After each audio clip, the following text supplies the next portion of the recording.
नाम है उसका बेगू किसान आंदोलन। कौन सा? बेगू कौन से जिले में पड़ता है? याद रखना, चित्तौड़गढ़, भिलवाड़ा, सॉरी बिजोलिया, भिलवाड़ा में। बेगू में भी सर्वाधिक कौन सी जाति के किसान थे? और बिजोलिया में भी कौन सी जाति के किसान थे? कौन बताएगा कि बेगू की जागीर किसको मिली थी? पढ़ाया मैंने सर, एक को पढ़ाया, दो को पढ़ाया, तीन को पढ़ाया, चार को पढ़ाया, पाँच को पढ़ाया, छः को पढ़ाया, भाई पीछे सात को पढ़ाया। हाँ, 7 जनों को पढ़ाया। बताओ। अब आप पढ़ के आ गए कि उस समय सामंत अनूप सिंह था तो अनूप सिंह को मिल गई। उल्टी हो रही क्या? तो ऐसे ऐसे क्या कर रहे हो? बताओ, जल्दी बताओ। फिर तुम लोगों ने क्या पढ़ा?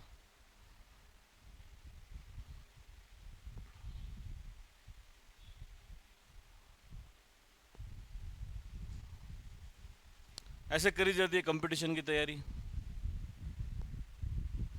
कि तुम्हें जो पिछला पढ़ा है तुम उसको भूल गए, तुम नया पढ़ते जा रहे हो, पढ़ते जा रहे हो, पढ़ते जा रहे हो। ऐसे तुम सिलेक्शन लोगे, ऐसे तुम वरिष्ठ अध्यापक बनोगे। 7 करोड़ रुपए का पैकेज है पूरी जिंदगी का। कितने? तो 7 करोड़ तुम्हें ऐसे ही मिल जाएगा कि पिछला भुला दिया, आगे पढ़ रहे हो, तुम्हें गवर्नमेंट 7 करोड़ का पैकेज दे देगी। ऐसे नहीं मिलता है सर, मेहनत करनी पड़ती है उसके लिए, तपना पड़ता है, चीज़ें याद करनी पड़ती है, तब जाके मिलता है। ऐसा मत सोचना कि हम उस क्षेत्र से आते हैं, हमारा रिजर्वेशन है, हम महिला है, हमारा तो हो जाएगा। ऐसा दिमाग में लाना मत कोई। रिट के अंदर यहाँ वैसे ज़्यादातर टीएसपी क्षेत्र से आते हैं बच्चे मेहता क्लासेस पे, और रिट के अंदर पता नहीं कितने ही बच्चे थे। साइंस में उनका सिलेक्शन ही नहीं हुआ। सिलेक्शन उसी का होता है जो पढ़ता है। 65-70 नंबर भी नहीं आए उनके एग्ज़ाम के अंदर 300 में से। इतनी जाती है कट ऑफ, 70-80 के आसपास। उतने नंबर भी उनके नहीं आए। क्यों नहीं आए? क्योंकि नहीं पढ़ा। और जो पढ़ता है उसका आ जाता है सर। तो मारवाड़ी की एक कहावत है और हमें तो क्या ऐसी कहावत याद करनी पड़ती है, बाकी हमारा हो नहीं सकता ना, कि मरिया बिना स्वर्ग नहीं मले, बिना मरे स्वर्ग की प्राप्ति नहीं होती है। तो स्वर्ग अगर देखना है तो मरना तो पड़ेगा। तो अगर स्वर्ग देखना है, हेवन कैसा है, तो जय हिंद जय भारत तो करनी पड़ेगी। बिना मरे स्वर्ग की प्राप्ति नहीं होगी। सुनना सर मेरी बात। मेवाड़ के एक राणा जी थे सर, राणा लाखा। क्या नाम है? लाखा जी के एक पुत्र थे सर जिनका नाम है कुंवर चूड़ा। क्या नाम है? उस समय मारवाड़ का एक राजा था जिसका नाम था राव रणमल। क्या नाम था? और रणमल की एक बहन थी जिसका नाम था हंसाबाई। क्या नाम था? अब तो कुछ याद आया? अब बता दो। हंसाबाई की शादी राव रणमल करवाना चाहता था कुंवर चूड़ा के साथ। उसके करवाने के पीछे का एक रीज़न था कि कुंवर चूड़ा राणा लाखा के बड़े पुत्र थे, और उसे ये पता था कि राणा लाखा की मृत्यु के बाद में मेवाड़ का राजा कौन बनेगा? कुंवर चूड़ा। तो लाखा जी जब तक रहेंगे तब तक वो अपने समधी रहेंगे, और उनके मरने के बाद में राजा कौन बन जाएगा? कुंवर चूड़ा। तो कुंवर चूड़ा अपना जमाई हो जाएगा। और मेवाड़ बड़ी रियासत थी, पुरानी थी, ताकतवर थी। इनके समय जावर गांव में चांदी की खान भी निकली थी, तो ये पैसे वाले भी थे। तो उसे लगा कि यार अपने समधी, अपना जमाई अगर पैसे वाला होगा, ताकतवर होगा, तो अपन भी क्या होंगे? ताकतवर हो जाएंगे। तो उसने इस प्लानिंग के साथ में, उसके मन के विचार ऐसे थे, और उसने मारवाड़ से हंसाबाई का रिश्ता किसके लिए भेजा था? कुंवर चूड़ा के लिए।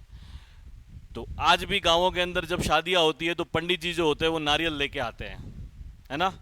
और नारियल अपने घर पे आके दे दिया, इसका मतलब रिश्ता क्या हो गया? फाइनल। वो रिंग सेरेमनी वाला जो सिस्टम है वो बॉलीवुड के आने के बाद स्टार्ट हुआ है। पहले ऐसी कोई रिंग सेरेमनियाँ नहीं हुआ करती थी। नारियल देते ही रिश्ता फाइनल हो जाता था। आज भी गाँव में ऐसे ही होता है। तो पंडित जी आए नारियल लेके, और दरबार के अंदर लाखा जी के उपस्थित हुए। कहा कि साहब, हम मारवाड़ के राजा रणमल की तरफ से आए हैं, और आपके बड़े पुत्र कुंवर चूड़ा के लिए उनकी बहन हंसाबाई का रिश्ता लेकर आए हैं। तो लाखा ने मजाक मजाक में कह दिया कि आजकल तो हमारे बेटों के लिए रिश्ते आते हैं, हमें तो कोई पूछता ही नहीं है। आजकल तो हमारे बेटों के लिए रिश्ते आते हैं, हमें तो कोई पूछता ही नहीं है। मतलब लाखा जी की अभी शादी करने की इच्छा थी, लेकिन रिश्ता किसके लिए आ गया? कुंवर चूड़ा के लिए। अब ना तो लाखा जी की गलती है और ना ही कुंवर चूड़ा की गलती है।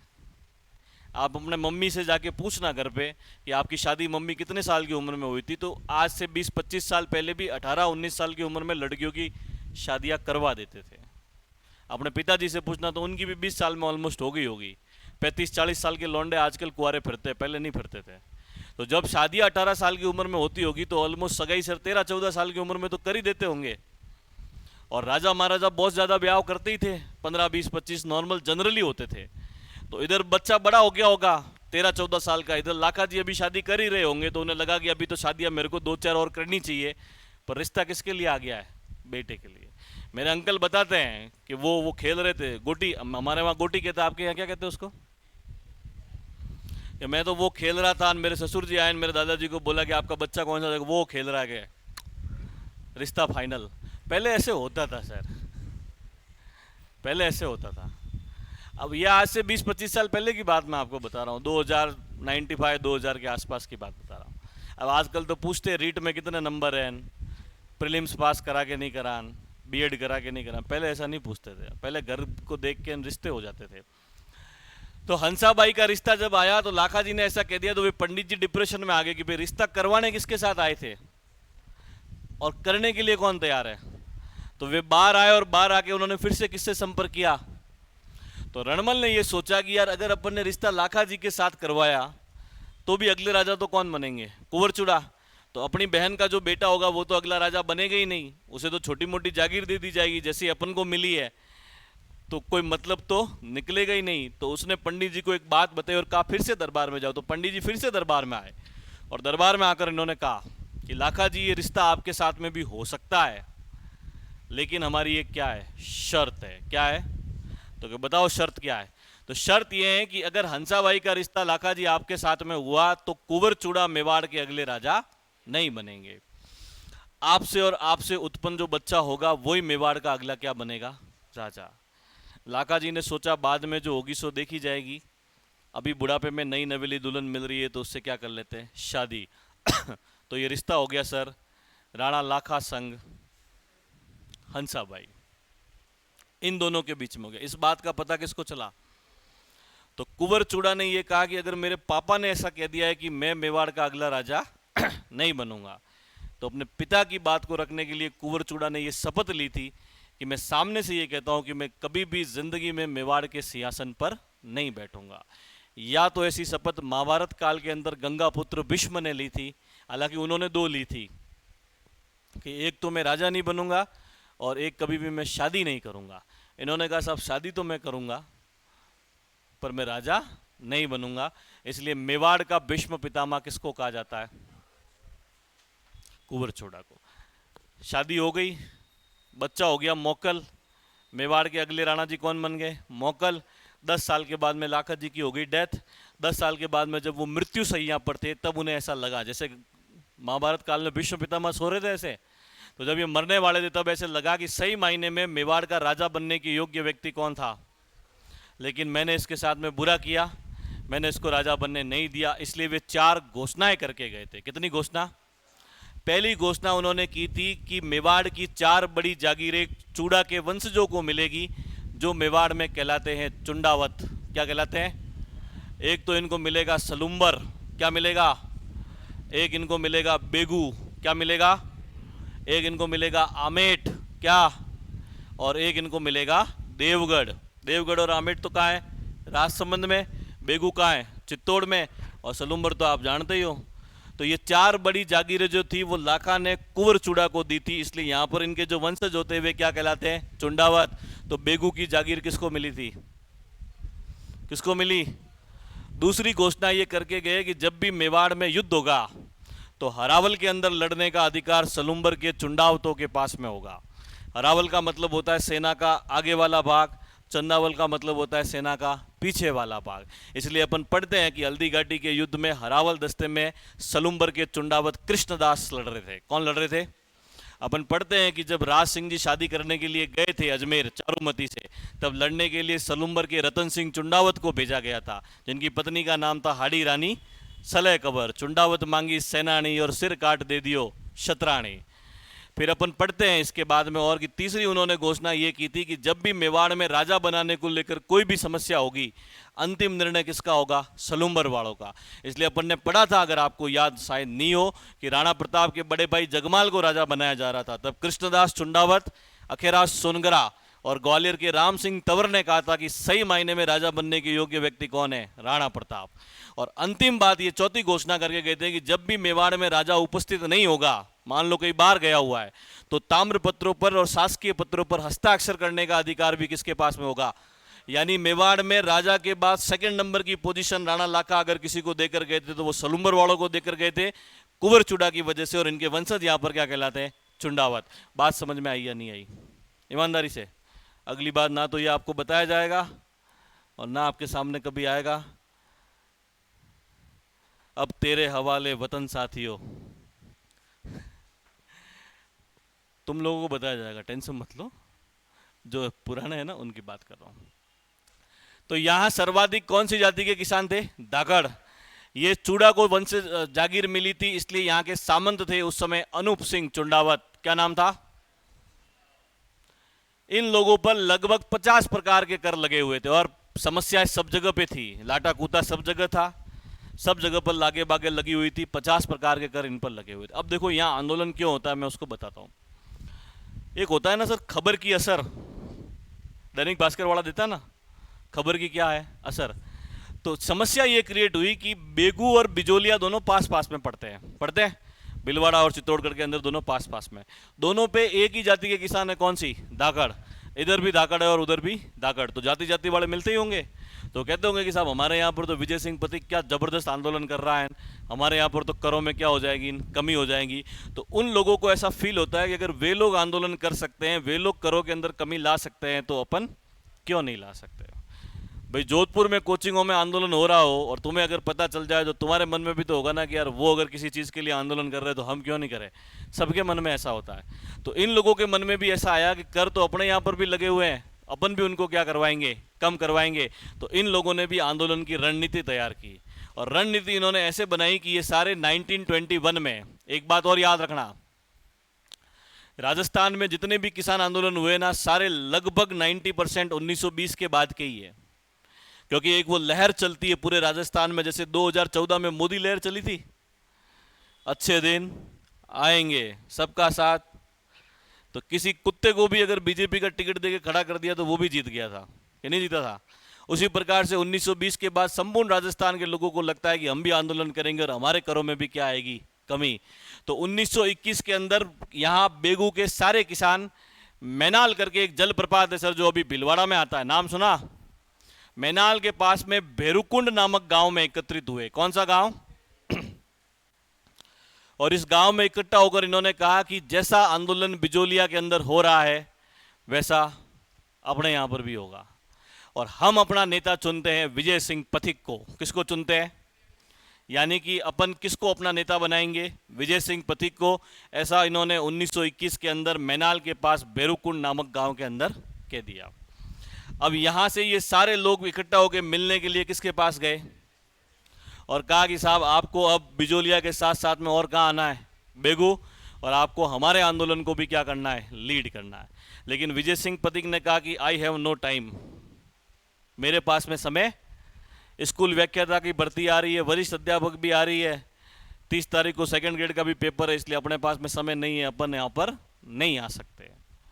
लेकिन मेरा एक दोस्त है जो शुद्ध बेरोजगार बैठा है, नाम है उसका राम नारायण चौधरी। क्या नाम है? तो ये तुम्हारे यहां पर आ जाएगा और मैंने ही इसको सिखाया है, इसलिए ये इतिहास तुम्हें अच्छी पढ़ा देगा। ऐसा सर मैंने नहीं कहा, किसने कहा? विजय सिंह पथिक ने कहा कि राम नारायण चौधरी फ्री बेटा, इसको भेज देता हूं, ये तुम्हारे आंदोलन को लीड कर लेगा। तो याद रखना, बेगू किसान आंदोलन का नेतृत्व किसने किया था? राम नारायण चौधरी ने किया था। इन्होंने अपना नेता चुना किसे था? विजय सिंह पथिक को चुना था। अब राम नारायण चौधरी आया कहां पर? बेगू। सब जनों से मिला और सारी बातें तय की कि जैसा बिजोलिया में हो रहा है, हर महीने एक पंचायत करेंगे, पंचायत करने के बाद तय करेंगे कि आगे क्या करना है, आगे क्या करना है, ऐसे ऐसे। और फिर ये लोग यहाँ से मिलने के लिए मेवाड़ के प्रधानमंत्री के पास में आए और उस समय प्रधानमंत्री थे दामोदर लाल जी। क्या नाम था? याद रह जाए, नाम तो ठीक नहीं रह जाए, कोई बात नहीं। दामोदर लाल नामक प्रधानमंत्री के पास में आया रामनारायण चौधरी और आकर कहा कि बेगू में तुमने कितने प्रकार के कर लगाए हैं? 50। या तो इन करों के अंदर कर दो कमी, नहीं तो जैसा आंदोलन बिचौलिया के अंदर हो रहा है वैसा का वैसा आंदोलन कहां पर करेंगे? बेगू में करेंगे। दामोदर लाल जी ने कहा कि अपने हाथ के अंदर करों में कमी करना नहीं है, मेरे से ऊपर एक राणा जी है और राणा जी का नाम है फतेह सिंह। क्या नाम है? फतेह सिंह जी के जीवन में बेचारों के आंदोलन ही आंदोलन लिखे हुए हैं, बहुत आंदोलन हुए इनके समय, अपन और आगे पढ़ेंगे। तो कि मेरे ऊपर एक राणा जी है फतेह सिंह जी, अगर वो करों के अंदर कमी कर सकते हैं तो कर सकते हैं, मेरे हाथ में नहीं है। तो रामनारायण चौधरी ने कहा आप फतेह सिंह जी से बात कर लेना, मैं आपको धमकी देकर जा रहा हूँ, चेतावनी है कि अगर आपने करों में कमी नहीं की तो हम आंदोलन कर देंगे। तो अब फतेह सिंह जी जैसे आए उदयपुर, दामोदर लाल ने सारी बात बताई कि साहब रामनारायण चौधरी आया था, बेगू के किसानों को लेकर आया था और उसने ऐसा कहा है कि हम वहाँ पर क्या करेंगे? आंदोलन करेंगे। तो अब राणा जी बेचारे ऑलरेडी बिचौलिया से परेशान थे, इतनी थूथू मार्केट के अंदर तो हो ही गई थी। अब ये पता चलता है कि एक और नया आंदोलन होगा जो कहाँ पर होगा? बेगू में। तो इन्होंने फट से फोन लगाया किसको? कि भाई उदयपुर आ। तो अनूप सिंह चुंडावत सीधा बेगू से कहाँ आया? उदयपुर। और उदयपुर में राणा फतेह सिंह और अनूप सिंह जी की क्या हुई? मुलाकात। और राणा फतेह सिंह जी ने अनूप सिंह जी से कहा कि अनूप सिंह, मैं ऑलरेडी बिचौलिया की वजह से परेशान हूँ, अगर ऐसा आंदोलन तेरे वहाँ पर भी होता है और मेरे साथ में ऐसी कोई भी समस्या होती है तो मैं तुझे वहाँ की गद्दी से हटा दूंगा। अनूप सिंह भाग के फिर से कहाँ आया? बेगू। और बेगू के अंदर आकर अपने ठिकाने के बाहर खड़ा हो गया, जैसे मैं खड़ा हूँ स्टेज के ऊपर, वैसे अनूप सिंह आगे खड़ा हो गया और सारे किसानों को उसने बुलाया, बड़े बड़े जो नेता थे सभी को इनवाइट किया कि तुम सभी आओ मुझसे मिलने के लिए। और सारे किसान वहाँ पर आए, 1922 की ये बात है, और लाइन से सबको खड़ा किया। और जैसा कर्नल अबॉट ने कहा था कि तुम सबको क्या लेनी है, किसके प्रति वफादार रहने की, तो अब यहाँ किसके प्रति रहना है? अनूप सिंह के प्रति। तो उसने शपथ लेने के लिए कहा, ऐसा नहीं है। सबको उसने लाइन से खड़ा किया और अनूप सिंह आके स्टेज पे खड़ा हुआ और अनूप सिंह उन्हें आकर ये कहता है कि किसान भाइयों और बहनों, सिलेंडर महंगा हुआ तो कोई बात नहीं, तुम्हें गोबर गैस की सप्लाई की जाएगी।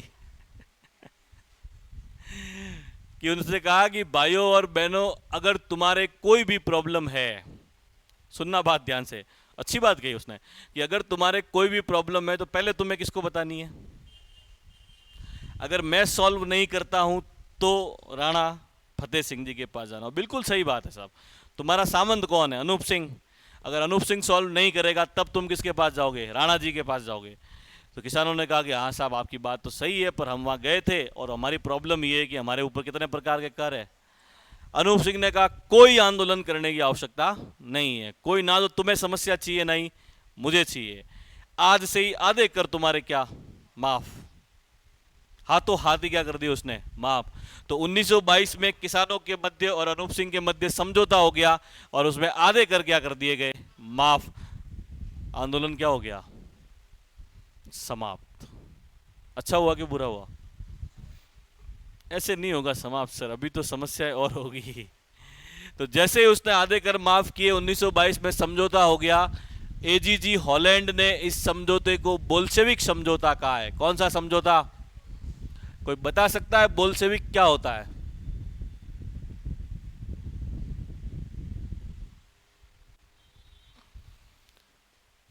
बोल्शेविक क्या होता है बताओ?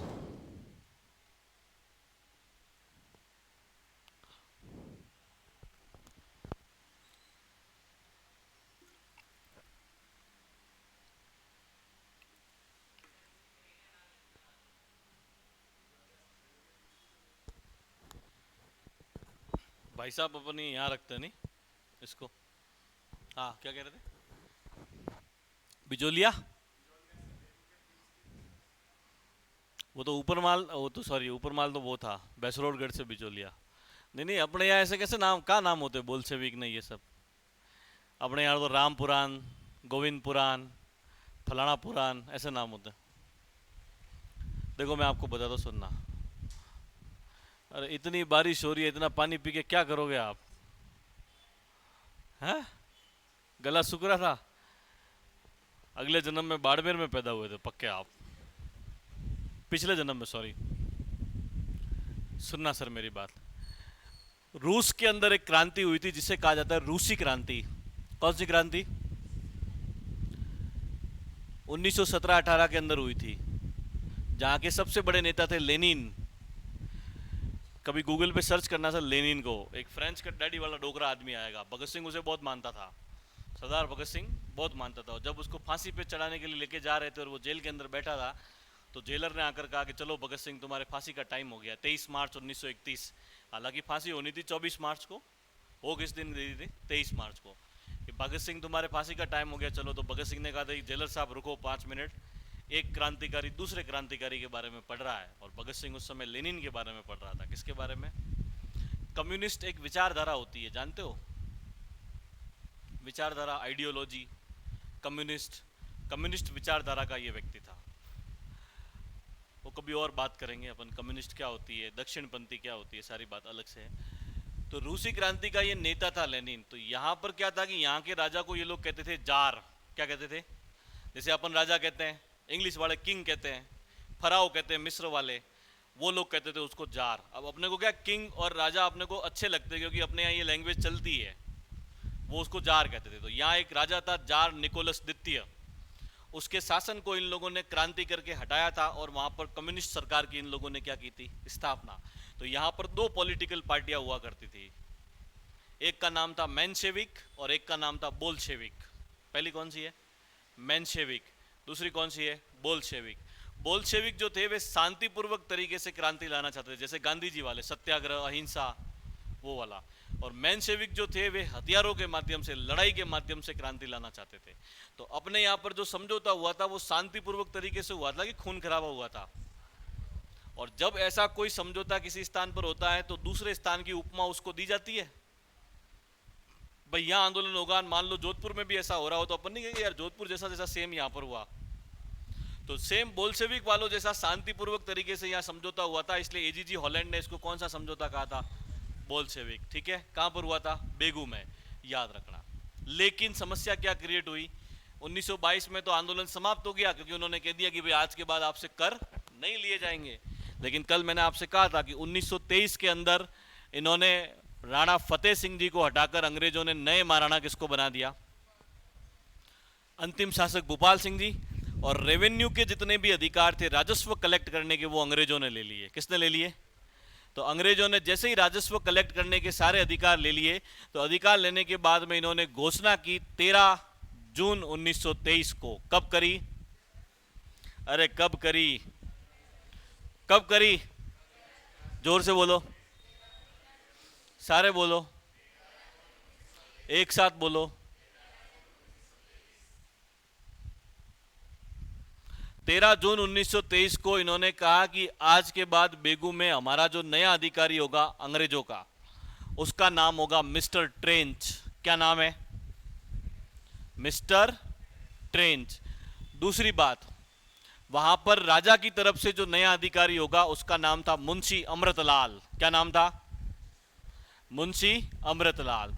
अब जब राजस्व के अधिकार अंग्रेजों के पास आ गए तो फिर जमींदार के हाथ में तो कुछ रहा ही नहीं।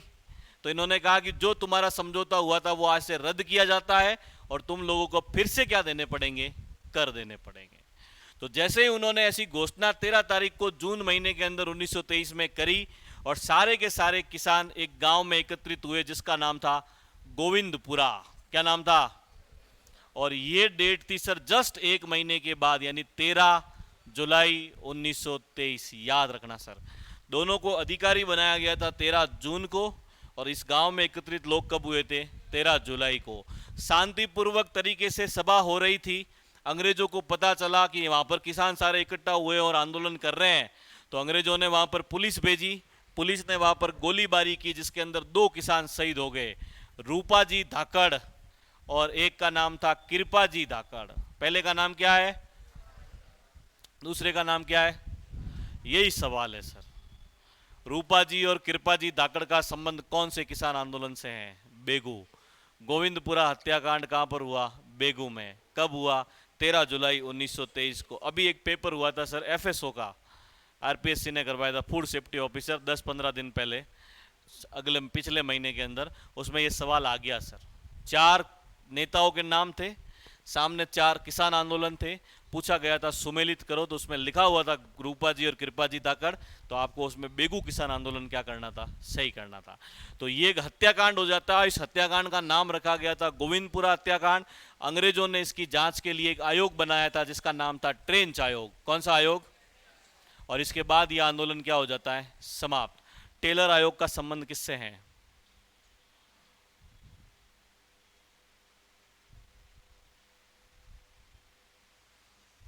टेलर आयोग,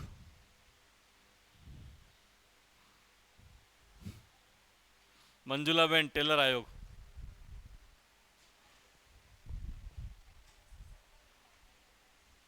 तात्या टोपे का कोई आयोग ही नहीं बना। कुशाल सिंह चंपावत के लिए एक आयोग बना था, टेलर आयोग। यहां पर कौन सा आयोग बना है? तो ये सर याद करने हैं, कॉमेडी के लिए थोड़ी बता रहा हूं मैं। ये पूछे जाते हैं सर क्वेश्चन, मैं आपको फिर से कह रहा हूं। आजकल का ट्रेंड चल रहा है सर, मैंने कितने ही एग्जामों में देखा है। आधुनिक राजस्थान जो है ना, 1857 के रिवॉल्यूशन से राजस्थान के एकीकरण तक, वहां से सवाल ज़्यादा आते हैं, राजा महाराजाओं से नहीं आता है। क्योंकि हल्दी घाटीन वल्दी घाटीन सबने याद कर रखा है, सब कब से ही पढ़ रहे हैं, महाराणा प्रताप ने ये युद्ध लड़ान वो करान, वो सारे लोग कर देते हैं। यहाँ से ज़्यादा पूछा जाता है, तो ये आयोग, ये लोग, इनके नाम सारे याद रखना है आपको। तो टेलर आयोग का संबंध था कुशाल सिंह चंपावत से, ट्रेंच आयोग का संबंध था गोविंदपुरा हत्याकांड या बेगू किसान आंदोलन से। ठीक है, अब ये सारी चीज़ें याद रखोगे आप। जैसे मिस्टर लॉकेट कौन था, पैट्रिक लॉरेंस कौन था, ये सारे नाम याद रखने, कर्नल एबॉट। तो इस प्रकार से ये घटना घटित होती है, ये इंपॉर्टेंट है, ये याद रखना। और ये कौन सा आंदोलन है आपका? बेगू। अगला स्टार डालो, बेगू किसान आंदोलन।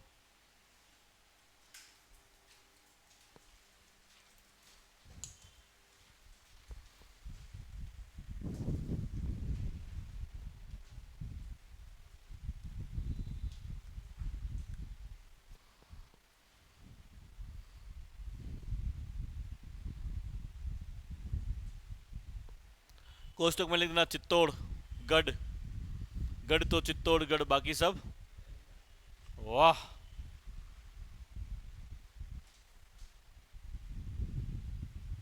सर्वाधिक धाकड़ जाति के किसान,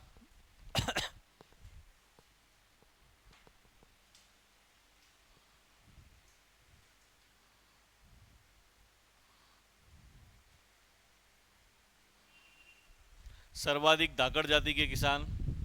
अगली लाइन, यह जागीर राणा लाखा ने,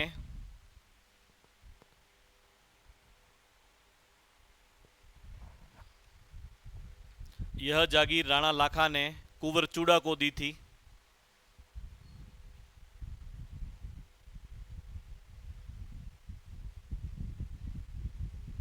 यहां के सामंत अनूप सिंह चुंडावत थे।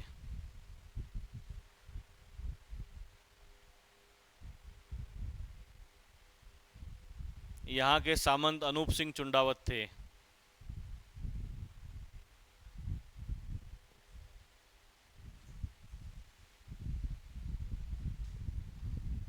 1921 में सारे किसान,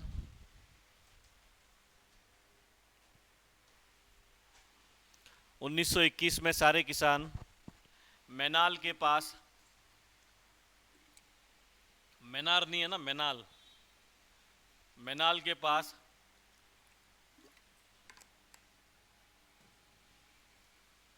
बेरुकुंड नामक गांव में एकत्रित हुए।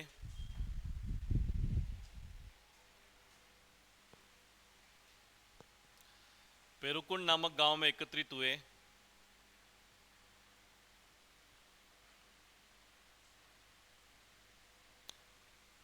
और विजय सिंह पथिक को अपना नेता चुना।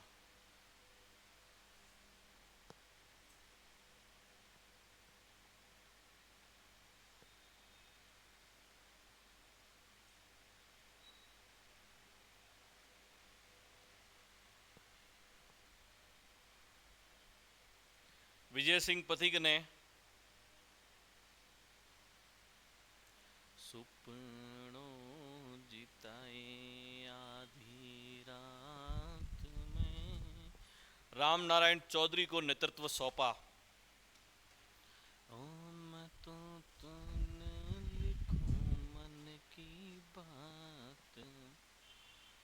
विजय सिंह पथिक ने रामनारायण चौधरी को नेतृत्व सौंपा।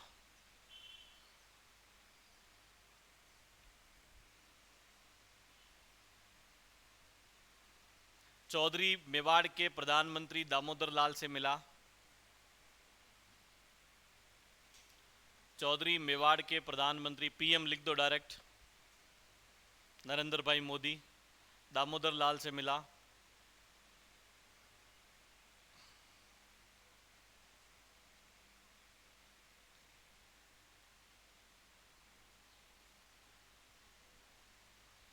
और आंदोलन की चेतावनी दी।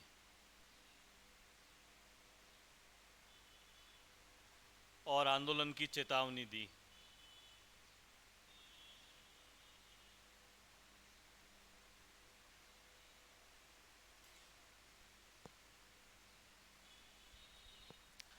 उन्नीस सौ 22 में किसानों और अनूप सिंह के मध्य समझौता हो गया। 1922 में किसानों और अनूप सिंह के मध्य समझौता हो गया,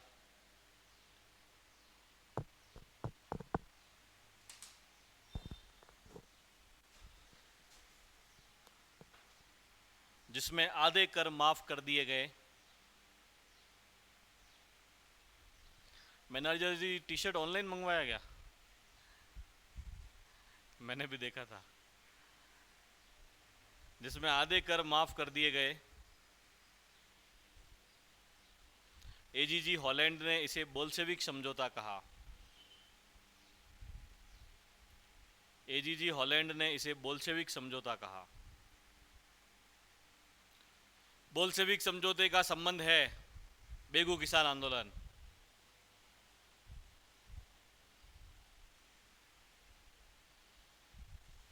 तो आप दोनों को ऐसा है कि आप आओगे तो वो वाली महिला नहीं आएगी और वो आएगी तो आप नहीं आओगे, ऐसा है? तो घर पे बहुत जाते हो यार तुम लोग। एजीजी हॉलैंड ने इसे बोल्शेविक समझौता कहा। नेक्स्ट, 1923 में मेवाड़ के नए राणा जी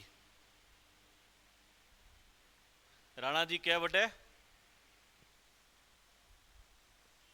भूपाल सिंह बने।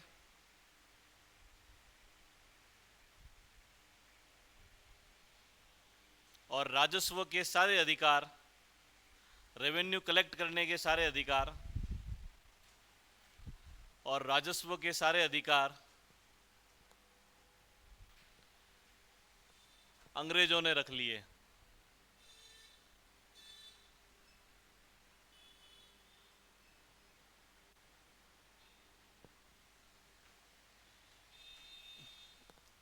तेरह जून 1923 को बेगू में नया अधिकारी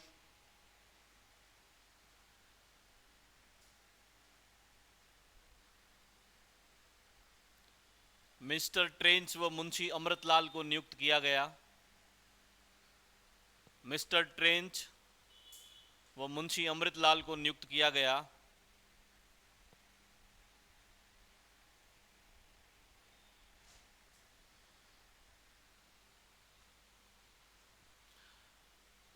और सारे कर पुनः लगा दिए गए।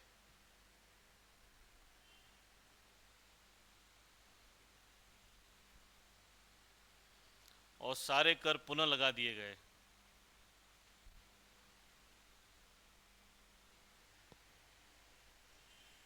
एक लाइन छोड़ के स्टार डालो। गोविंदपुरा हत्याकांड 13 जुलाई 1923। गोविंदपुरा हत्याकांड 13 जुलाई 1923।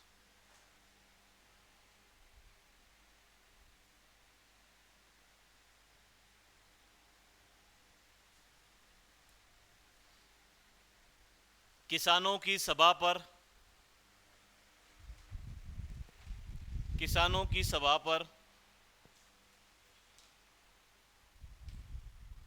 पुलिस ने गोलीबारी की।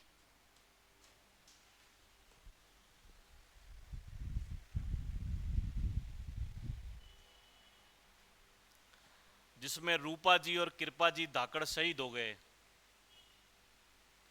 किसानों की सभा पर पुलिस ने गोलीबारी की जिसमें रूपा जी और कृपा जी धाकड़ शहीद हो गए।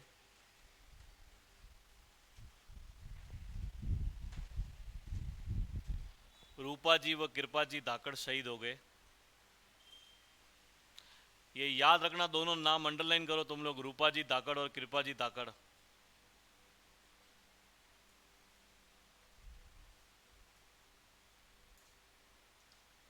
इसकी जांच के लिए ट्रेंच आयोग बनाया गया।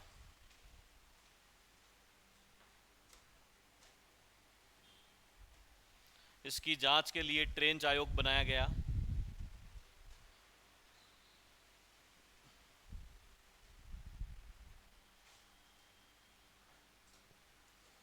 कर माफ कर दिए गए और आंदोलन समाप्त हो गया। सुपनों जितावे आधी रात में, मैं तो तूने जो दिल की।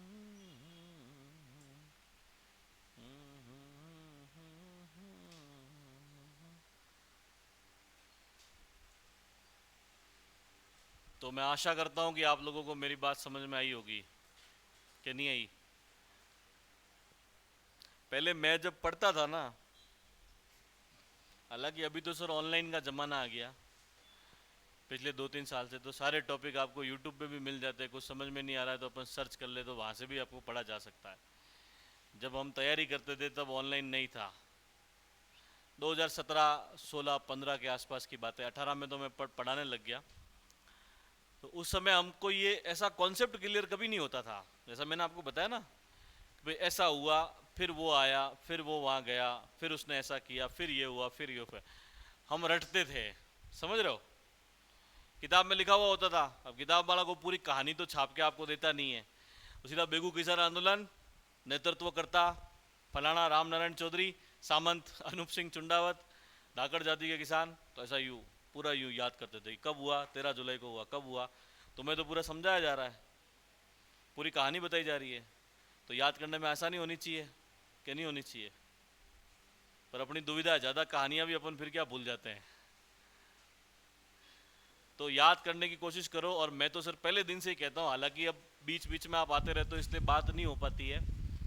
मैंने जिस दिन यहाँ पहली क्लास ली थी, मैंने उसी दिन कहा था कि जो भी आपको आज पढ़ाया जाता है ना, किसी भी सब्जेक्ट का, भले हिस्ट्री हो, भले ज्योग्राफी हो, भले साइकोलॉजी हो, भले आपकी साइंस हो, आज का अगर आज पढ़ोगे तो कंपटीशन क्लियर होता है। आज का आज ही पढ़ना है। आपने यूँ सोच लिया कि 7 दिन का इकट्ठा करके मैं संडे को पढ़ लूँगा, तो अपन को कबीर सिंह नहीं है। समझ में आ रही बात। एंड में जाके इतना मैटर इकट्ठा हो जाता है कि फिर ना तो उसको पढ़ने की इच्छा होती है और ना यूँ लगता है कि यार सारा मिक्सअप हो रहा है और अभी कभी याद ही नहीं होगा। लेकिन आज का आज पढ़ोगे ना, तो जब आप उसको पढ़ोगे तो आपके दिमाग के अंदर ये क्लास चलेगी कि सर ने उस टाइम ऐसा बोला था, मेहता सर ने उस टाइम साइकोलॉजी में ये बताया था, साइंस में ऐसा बताया था, सैनी साहब ने ऐसा बताया था। तो वो पूरी क्लास आपके माइंड में चलेगी और आज का आज आपका रिवीजन होगा। और सर 2 पत्ते पढ़ने में कितना टाइम लगता है? 4 मिनट, मुश्किल से 4 मिनट। तो आज का आज उसको घर पे जाके रिवाइज करो टिल एग्जाम तक। अगर ये रूटीन आप फॉलो करते हो, 100% आपका सिलेक्शन हो जाए। कौन रोकेगा आपको? आपका यहाँ एक बार हो रहा है, घर पे जाके दूसरी बार रिवीजन हो रहा है, फिर आपको तीसरी बार और खुद से ही तो पढ़ना है। करना क्या है? और जब अपने को आता होता है ना, तो उसको पढ़ने में और मज़ा आता है। अरे ये सर कर दूंगा, और कॉन्फिडेंस और बिल्ड होता है अंदर से कि मुझे आता है। और जब अपन नहीं पढ़ते हैं और जब चीज़ें अपने सामने आती है और अपन को नहीं आती, तो अपन को लगता है यार नहीं हो पाएगा। और आप तो खुशकिस्मत हो कि आप सही टाइम पे जाग गए हो। अब जब वैकेंसी आ जाएगी तब तो यहाँ भीड़ हो जाएगी, नीचे वाली क्लास में क्लासेस लगानी पड़ेगी। और तब ना तो इतनी बात होती है, ना किसी को अपन ऐसा कह सकते हैं अभी अपने पास में समय है। फिर भाग दौड़ में होती है और फिर दमादम कोर्स कराओ, वो वाली बातें होती है। इसलिए सही समय पर, वो कहते हैं ना, मैंने बहुत जगह सुना है कि शांत काल के अंदर जो तैयारी करता है सिलेक्शन उसी का होता है। एंड टाइम पे तो करने वाले बहुत मिलेंगे। तो आप सारे मेरे हिसाब से हॉस्टल में या रूम लेके रहते होंगे। मकान किस किस का है यहाँ पे? 1-2 जनों का बस, बाकी सारे तो अपन। तो फिर अपने क्या दिक्कत है सर? कोई काम ही तो नहीं है अपने पास। क्या काम होता है रूम पे? हॉस्टल वालों की तो रोटी भी वो सामने से आती होगी, रूम वालों की तो फिर भी बनानी पड़ती होगी। फ्री है सर अपन। तो इस टाइम को यूटिलाइज करो, पढ़ो। समय व्यतीत हो जाने के बाद में ये मेरी बातें याद आएगी। मैं आपको कह रहा हूँ, मैं अनुभव है सर, इसलिए कह रहा हूँ। जिंदगी खपाई है इसके अंदर, अच्छे अच्छों को बनते भी देखा है। तो इसलिए आपसे कह रहा हूँ कि अभी से तैयारी स्टार्ट कर दो तो सिलेक्शन होता है और हो जाएगा सर, कोई बड़ी बात नहीं। 6-7 महीने की अगर अच्छी तैयारी होती है ना, तो राजस्थान का कोई भी कंपटीशन एग्ज़ाम निकाला जा सकता है। कोई बड़ा टफ नहीं है। लोग यूँ कहते हैं, हवा बनाते हैं, मैं तो पहले ही कहता हूँ तैयारी कोई करता ही नहीं है। अगर तैयारी करता होता तो जब मैं पूछता तो अपनी क्लास के लोगों को भी तो आंसर आता कि नहीं आता। अपने को पढ़ते पढ़ते 2 महीने हो गए। 25 मार्च या 25 अप्रैल, अप्रैल को अपन ने बैच स्टार्ट करा था नहीं, 25 अप्रैल को मुझे याद है। 2 महीने तो हो गए अपने को ऑलमोस्ट। तो मैं आशा करता हूँ कि आप लोग पढ़ोगे और आप मेरा नाम रोशन, मेरा नहीं सर, अपने माँ बाप का करना आप।